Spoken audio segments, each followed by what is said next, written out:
Welcome back. This is going to be my second video of tonight. I'm going to try to actually make this a little bit brief. And I want to talk about the whole beef, quote unquote, between Tommy Sotomayor and Kevin Samuels. And really, I feel like it's really just a one-sided beef. Or a one-sided, I don't even know if it's a misunderstanding. So I just call it a beef, what it is.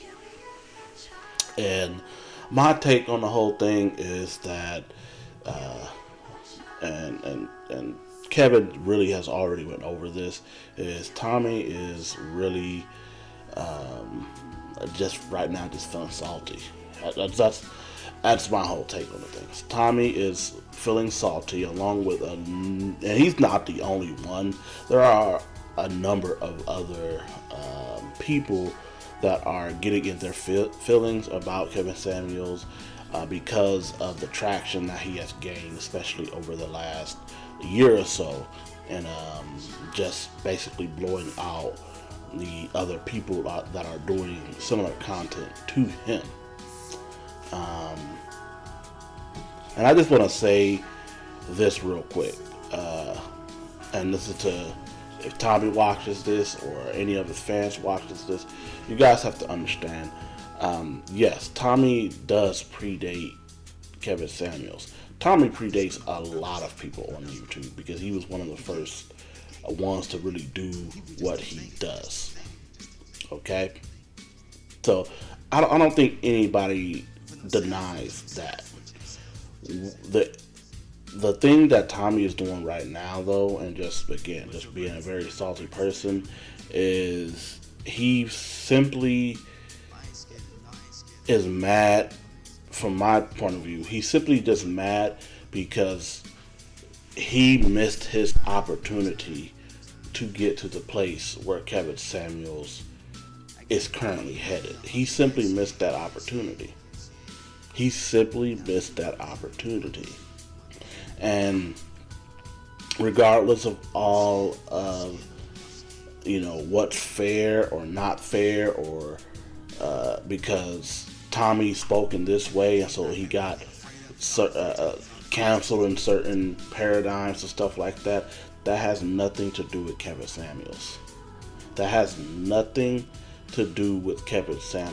Kevin Samuels simply saw an open market, took that opportunity in that open market, took his chance, his opportunity, and he's ran with it. As Kevin said when he was talking to them three girls, fairness is about the opportunity, not about the outcome. Fairness is about the opportunity, not about the outcome. And to be quite frank, Tommy had all of the opportunity in the world. As he points out, he was on the platform several years ahead of Kevin Samuels, several years ahead of several people that are in line with Kevin Samuels and what he does. He was ahead of all of them, yet he's not in the same category as Kevin Samuels is now, simply because he blew the opportunity. It is what it is. He is a niche personality. He says stuff that doesn't always align with how certain stuff is done. But at the end of the day, he had his opportunity. Tommy Sotomayor, if you're watching this, you had your opportunity. You don't like what Kevin's doing. You don't like that he doesn't give you your due respect or your whatever that you think that you deserve. And maybe some of the stuff is deserved.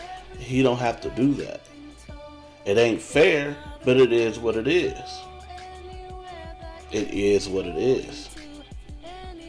So all of this trying to antagonize, and really basically what you're trying to do is use Kevin's names for clout, just like so many of these other users. Like if you type in Kevin Samuels, you'll get so many videos talking about why he's wrong, and and what he's doing wrong and what he can't do right. But at the end of the day, when you usually go to all of those videos, the top views on those videos are always associated with Kevin Samuels.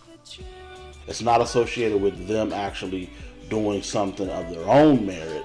It's using the merit and the platform and the notoriety that Kevin Samuels has created for himself to gain views.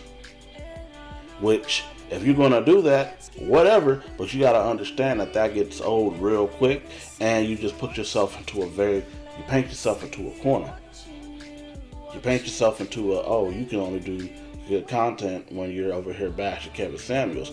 Now pretty much putting yourself in a position to where you can't even really have a sit down with Kevin Samuels or nothing like that, because you're going to seem like a hypocrite. Or if you do get the opportunity to sit down with him, you're going to almost have to force a conflict between you two, even though it might just be a misunderstanding. So, anyway, that's my little 2 cents on the stuff. Again, I really, Kevin, listen, I don't view Tommy Sotomayer in the same thing that I view Kevin Samuels. Because Kevin Samuels he started off his whole thing as an image consultant, talking about style and what colognes and stuff to wear and everything like that. And then he's gone into the relationship aspects and the dynamics between men and women and how we could come together. Whereas to me, Tommy Sotomayer has been more of almost like a political type of figure. I would put him on the same thing almost as like that one Alex dude. I forgot his name, but he's almost in that type of space. Like I said, I just think he's salty right now. He's mad because Kevin, when he gets on live, he can get anywhere from 20, 30,000 live viewers, and right now Tommy Sotomayer would be lucky to get 3,000 or 4,000. Hey, haters gonna hate. I'm looking forward to seeing, and I think it can happen, and it probably will happen. I want to see a live between Kevin Samuels and Dr. Umar Johnson. I think them two would be very good together. I'd also like to see Kevin Samuels on the NoChaser Podcast with Timothy DeLaGhetto, Ricky Shucks, and Nikki Blades. And then I'd also like to see him on, I know he said he's going to New York, I'd like to see him get up there on the Breakfast Club. They allow Dr. Umar Johnson up there, then they should be able to allow Kevin Samuels up there to kind of give his perspective and his ideas. Anyway, that was the video. Once again, rate, comment, subscribe, and this is Godson King checking out. Peace.